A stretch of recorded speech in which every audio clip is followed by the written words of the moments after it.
2025 12 जिले का जलवाड़ा गांव 16 मई का दिन पूरे गांव के लिए काला दिन साबित होता है, क्योंकि उस दिन गांव वालों ने अपनी 68 भैंसें खो दी। काल की कवलित बनी 68 भैंसें बिजली के करंट से तालाब के अंदर एक एक करके तड़प तड़प करके मर जाती हैं। गांव वाले हताश, निराश और परेशान हैं, क्योंकि एक एक घर से किसी की 2 तो किसी की 3 भैंस की मौत हुई है। और यही नहीं, पशुपालकों ने अपनी उन भैंसों की तड़पते हुए मौत को अपनी आंखों से देखा है, वो कुछ नहीं कर पाए। जलवाड़ा जिले में गर्मी के दिनों में अक्सर भैंस जो है वो तालाब में जाती है, वहाँ पर नहाती है और घंटों तालाब के पानी में बैठी रहती है, क्योंकि उनको ऐसा करना अच्छा लगता है इस भीषण गर्मी में। और भैंसों का ये व्यवहार होता है, वो पानी में रहना बहुत ज़्यादा पसंद करती है गर्मियों के दिनों में। तो ऐसे में पशुपालक गांव के तालाब में उनको लेके गए और पूरे गांव के जितने भी लोग हैं वो अपनी भैंसों को वहीं पर नहलाने के लिए लाते हैं। किनारे पर पशुपालक बैठे थे, एकाएक करके इस तरह का करंट की भैंसें तड़प तड़प करके मरने लगती है।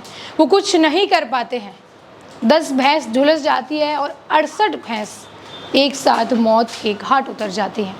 इसके बाद ग्रामीणों की आंखों से आंसू अभी फफक पड़ते हैं। अपनी भैंस की उस दिन की वो 16 मई की कहानी याद करके वो फिर से रो पड़ते हैं, क्योंकि उनके घर की वो भैंस सिर्फ भैंस नहीं थी, किसी के व्यवसाय का वो चारा था, किसी के घर दूध दही और छाछ का वो एक ही सहारा थी।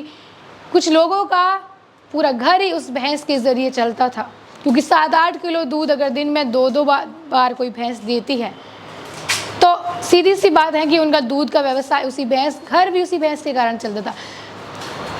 पशुपालकों ने अपने घर 2-2, 3-3 भैंस बांध रखी थी। सारी भैंसें मुर्रा नस्ल की हैं और 80 से 1 लाख रुपए एक भैंस की कीमत है।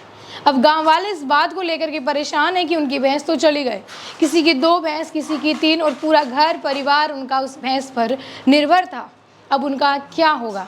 लोग भैंस का दूध बेच करके अपनी कमाई का जरिया बनाते थे, वो भी जलवाड़ा गांव के लोग अभी परेशान हैं। एक पशुपालक हमेशा अपने पालतू पशु के लिए इमोशनल होता है, और जो निर्भर होते हैं अपने पालतू पशु पर, गाय भैंस पर, उनके लिए इससे ज़्यादा दुख कुछ नहीं हो सकता कि उनकी कमाई का जरिया, साधन, जिसके साथ वो इतने प्रेम से रहते हैं, वो अगर एकदम से उनको छोड़ के चले जाए।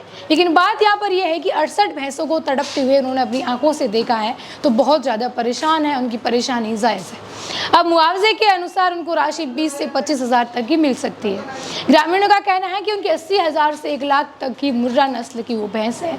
20 से 25 हज़ार मुआवजे से उनका क्या होने वाला है? ऐसे में वहाँ 12 जिला के जो जिला कलेक्टर है रोहिताश शर्मा, उन्होंने भी कहा कि हमने कमेटी बुलाई है, एक कमेटी में हम तय करेंगे कि किस तरह से इसका मुआवजा है वो दिया जाएगा।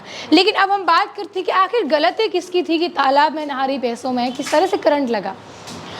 11,000 kV की लाइन उस तालाब के ऊपर से गुजरती है, और तालाब के अंदर ही बने एक टीले पर एक बिजली का पोल है। बिजली के पोल की प्लेट से वो 11 लाइन की जो है उसकी वायर है वो टकराती है, और अचानक से पूरे पानी में करंट है वो फैल जाता है।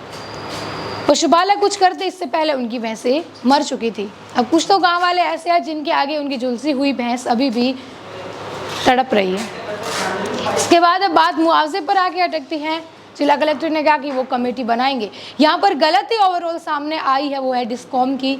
गांव वालों का कहना है कि उन्होंने बहुत बार, 5 साल से वो लगातार मांग कर रहे हैं कि तालाब से उस पोल को हटाया जाए, कुछ भी जनहानि हो सकती है, लेकिन डिस्कॉम ने उनकी इस बात को नज़रअंदाज किया, उस बात को माना नहीं, और इतना बड़ा हादसा है वो हो गया है।